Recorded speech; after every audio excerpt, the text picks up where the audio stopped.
Gruhalakshmi guarantee ಯೋಜನೆಗೆ ಭರ್ಜರಿ ಸರ್ಜರಿಯನ್ನ ಮಾಡಲಾಗುತ್ತೆ ಅಂತೇಳಿ ಕಳೆದ ಕೆಲವು ದಿನಗಳಿಂದ ಚರ್ಚೆ ನಡೀತಾ ಇತ್ತು. ಫಲಾನುಭವಿಗಳು ಕೂಡ ನಾವು ಅರ್ಜಿ ಹಾಕಕ್ ರೆಡಿ ಇಲ್ಲ, ನಾವು ಈ ಹಿಂದೆ ಅರ್ಜಿ ಹಾಕಿದ್ದನ್ನೇ ಬೇಕಾದ್ರೆ ಸರ್ಕಾರ ಅದನ್ನ ಪರಿಗಣಿಸಿ ಬೇಕಾದ್ರೆ ಸ್ಥಳೀಯ ಮಟ್ಟದಲ್ಲಿ ಫಿಲ್ಟರ್ ಮಾಡಲಿ ಅಂತೆಲ್ಲ ಹೇಳ್ತಾ ಇದ್ರು. ಈ ಬಗ್ಗೆ ಇನ್ನೂ ಕ್ಲಾರಿಟಿ ಅನ್ನೋದು ಸಿಕ್ಕಿಲ್ಲ. ಇನ್ನೆರಡು ದಿನಗಳಲ್ಲಿ ಅರ್ಜಿ ಸಲ್ಲಿಕೆಗೆ ಸರ್ಕಾರ ಅವಕಾಶ ಕೊಡುತ್ತೆ ಅಂತ ಹೇಳಿ ಮಾಹಿತಿ ಇದೆ.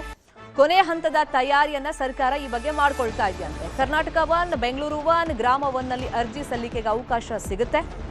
ನಿಮ್ ಮನೆಗೆ ಅಂಗನವಾಡಿ ಕಾರ್ಯಕರ್ತೆಯರು ಬರ್ತಾರೆ. ಅನಕ್ಷರಸ್ಥರು, ಬಡ ಗೃಹಲಕ್ಷ್ಮಿಯರ ಅರ್ಜಿ ಸಲ್ಲಿಕೆಗೆ ಅಲ್ಲಿ ಅವಕಾಶವನ್ನ ಮಾಡಿಕೊಡಲಾಗುತ್ತೆ.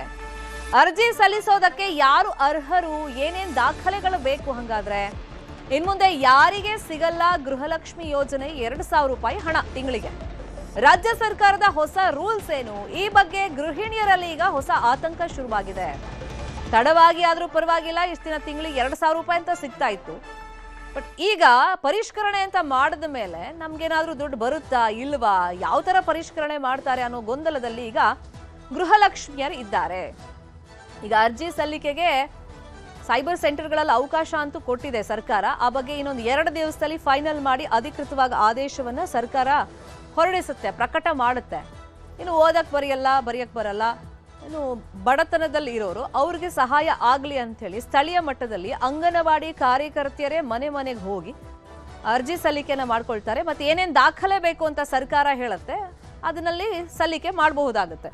ಇದೇ ವಿಚಾರವಾಗಿ ಇನ್ನಷ್ಟು ಡೀಟೇಲ್ ಆಗಿ ಇನ್ಫಾರ್ಮೇಶನ್ ಅನ್ನ ಕೊಡ್ತಾ ಹೋಗೋದಕ್ಕೆ ನೇರ ಸಂಪರ್ಕದಲ್ಲಿ ಕನೆಕ್ಟ್ ಆಗಿದ್ದಾರೆ ನಮ್ಮ ರಿಪೋರ್ಟರ್ ಶರಣು ಹಂಪಿ.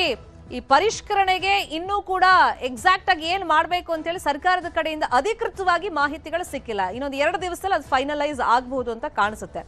ಸೊ ಅಂಗನವಾಡಿ ಕಾರ್ಯಕರ್ತೆಯರಿಂದ ಫಿಲ್ಟರ್ ಮಾಡಿಸಿ ಅಂತೇಳಿ ಹಳ್ಳಿಗಳಲ್ಲಿ ಗೃಹಲಕ್ಷ್ಮಿಯರು ಹೇಳ್ತಾ ಇದ್ರು. ಅದಕ್ಕೆ ಈಗ ಸರ್ಕಾರ ಮುಂದಾಗಿದೆ. ಅಂದ್ರೆ ಈಗ ಪರಿಷ್ಕರಣೆ ಹಿನ್ನೆಲೆಯಲ್ಲಿ ನಾವು ನೋಡೋದಾದ್ರೆ ಏನೆಲ್ಲ ದಾಖಲೆಗಳು ಬೇಕಾಗಬಹುದು?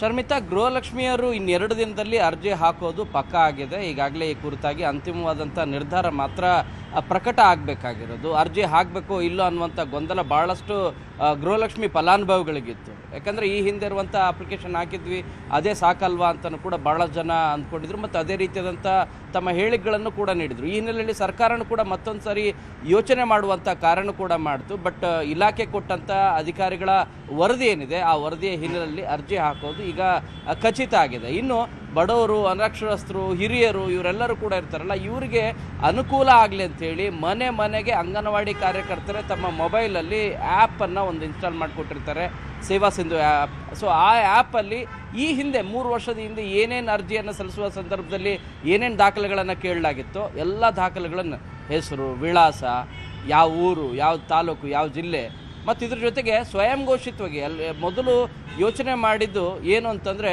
ಕ್ಯಾಸ್ಟ್ ಸರ್ಟಿಫಿಕೇಟ್ RD ನಂಬರ್ ಏನಿದೆ ಅದನ್ನು ಕಡ್ಡಾಯವಾಗಿ ಹಾಕಬೇಕು ಅಂತೇಳಿ. ಬಟ್ ಎಲ್ಲರೂ ಕೂಡ ಆನ್ ಟೈಮಲ್ಲಿ ನಿಮಗೆ ಮಾಡಿಸಿರಲ್ಲ. ಸೊ ಈ ಹಿನ್ನೆಲೆಯಲ್ಲಿ ಕ್ಯಾಸ್ಟ್ ಸರ್ಟಿಫಿಕೇಟನ್ನು ನೀವು ಸ್ವಯಂ ಘೋಷಿತವಾಗಿ ನೀವು ಇಂಥ ಕಮ್ಯುನಿಟಿ ಅಂಥೇಳಿ, ಇಂಥ ಜಾತಿಯವರು ಅಂಥೇಳಿ ನೀವು ಸ್ವಯಂ ಘೋಷಿತವಾಗಿ ಘೋಷಣೆಯನ್ನು ಮಾಡುವಂಥ ಒಂದು ಹೊಸ ಆಯ್ಕೆಯನ್ನು ಕೂಡ ಮಾಡಿಕೊಂಡಿದೆ. ಅದರ ಜೊತೆಗೆ ರಾಜ್ಯದಲ್ಲಿರುವಂತಹ ಬ್ಯಾಂಕ್ಗಳೇನಿದ್ದಾವೆ ಆ ಬ್ಯಾಂಕ್ಗಳ ಅಕೌಂಟನ್ನು ಮಾತ್ರ ದಯಮಾಡಿ ಕೊಡಿ. ಹೊರ ರಾಜ್ಯದ ಬ್ಯಾಂಕ್ಗಳ ಅಕೌಂಟ್ ಇದ್ದರೆ ನಿಮಗೆ ಅದು ಲಾಗೂ ಆಗೋದಿಲ್ಲ, ಕೊಡ್ಲಿಕ್ಕೆ ಬರೋದೇ ಇಲ್ಲ. ಆ ಕಾರಣಕ್ಕಾಗಿ ಅದು ಒಂದು ಹೊಸದಾದಂಥ ಏನು ಆಯ್ಕೆಯ ಬಟನನ್ನು, ಅವಕಾಶವನ್ನು ಮಾಡಿಕೊಟ್ಟಿದ್ದಾರೆ. ಇನ್ನು ಪರಿಷ್ಕರಣೆ ಕಾರ್ಯದ ವಿಚಾರಕ್ಕೆ ಬರೋದಾದರೆ ಪರಿಷ್ಕರಣೆ ಕಾರ್ಯ ಈಗಲೂ ಕೂಡ ಮುಂದುವರಿತಾ ಇದೆ. ಅದರ ಪಾಡಿಗೆ ಅದು ನಡೀತಾ ಇದೆ. ಯಾಕಂದರೆ ಮೃತರಾದವರು ಯಾರ್ಯಾರಿದ್ದಾರೆ ಏನಿಲ್ಲ ಅಂಥೇಳಿ ಅಂಗನವಾಡಿ ಕಾರ್ಯಕರ್ತರೆ ಮನೆಗೆ ಹೋಗಿ ಭೇಟಿ ನೀಡುವಂಥ ಸಂದರ್ಭದಲ್ಲಿ ಅದನ್ನು ಕ್ರಾಸ್ ಚೆಕ್ ಮಾಡುವಂಥ ಕಾರ್ಯನೂ ಕೂಡ ಮಾಡ್ತಾರೆ. ಅದರ ಜೊತೆಗೆ ಅಪ್ಲಿಕೇಶನ್ ಹಾಕಲಿಕ್ಕೆ ಸಹಾಯ ಮಾಡುವಂತ ಕೆಲವೊಂದು ದಾಖಲೆ ಸಲ್ಲಿಕೆ ಸಂದರ್ಭದಲ್ಲಿ ಏನಾದರೂ ಅಪಸ್ವರ ಹೇಳುವಂತ ಚಾನ್ಸಸ್ ಇದೆಯಾ? ಯಾಕಂದ್ರೆ ಇಲ್ಲಿ ಕ್ಯಾಸ್ಟ್ ಸರ್ಟಿಫಿಕೇಟ್ ಏನ್ ಹಾಕಬೇಕು, ನಿಮ್ಗೆ ಆದಾಯ ಎಷ್ಟಿದೆ ಅಂತ ಬೇಕು, ಅವ್ರು ಅರ್ಹರ ಹೌದಾ ಅಲ್ವಾ ಅನ್ನೋದು ಬೇಕು. ಬಟ್ ಜಾತಿ ಪ್ರಮಾಣ ಪತ್ರ ಯಾಕೆ ಇಲ್ಲಿ ತಗೋತಿದ್ದಾರೆ? ಇದ್ರ ಬಗ್ಗೆ ಏನಾದರೂ ವಿರೋಧ ವ್ಯಕ್ತವಾಗುವಂತ ಚಾನ್ಸಸ್ ಮುಂದಿನ ದಿನಗಳಲ್ಲಿ? ಅಲ್ಲ, ಖಂಡಿತವಾಗಿದೆ. ಅದೇ ಕಾರಣಕ್ಕಾಗಿ ಹೇಳ್ತಾ ಇರೋದು ಕಂಪಲ್ಸರಿ ಅಲ್ಲ ಅಂಥೇಳಿ. ನಿಮಗೆಲ್ಲರೂ ಕೂಡ ಕ್ಯಾಸ್ಟ್ ಸರ್ಟಿಫಿಕೇಟನ್ನು ತೆಗೆದುಕೊಂಡಿರೋದಿಲ್ಲ. ಮೊದಲನೇ ಬೇಸಿಕ್ ಪ್ರಶ್ನೆ ಏನಂತಂದರೆ ಯಾಕೆ ತೆಗೆದುಕೊಳ್ತಾ ಇದ್ದಾರೆ ಅಂಥೇಳಿ. ಬಟ್ ಇದೇನಂತಂದರೆ ರಾಜ್ಯದಲ್ಲಿರುವಂಥ ಯಾವ್ಯಾವ ಕಮ್ಯುನಿಟಿಗಳು ಎಷ್ಟೆಷ್ಟು ಇದ್ದಾವೆ, ಎಷ್ಟು ಫಲಾನುಭವಿಗಳು, ಜಾತಿವಾರು ಕೂಡ ಲೆಕ್ಕ ಹಾಕಲಿಕ್ಕೆ ಸರ್ಕಾರ ಮುಂದಾಗ್ತಾ ಇದೆ.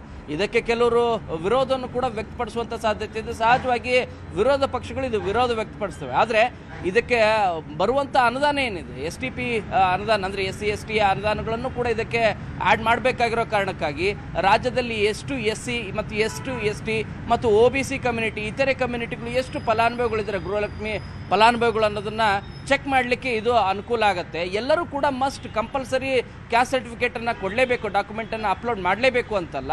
ಸ್ವಯಂ ಘೋಷಿತವಾಗಿ ಉದಾಹರಣೆಗೆ ನಾವು ಯಾವ ಕಮ್ಯುನಿಟಿ ಇರ್ತಾರೋ ಆ ಕಮ್ಯುನಿಟಿಯ ಮಾಹಿತಿಯನ್ನು ಅಲ್ಲಿ ನಾನು ಈ ಕಮ್ಯುನಿಟಿ ಅಂಥೇಳಿ ಸ್ವಯಂ ಘೋಷಿತವಾಗಿ ಮಾಹಿತಿಯನ್ನು ಕೊಟ್ಟರೆ ಸಾಕು.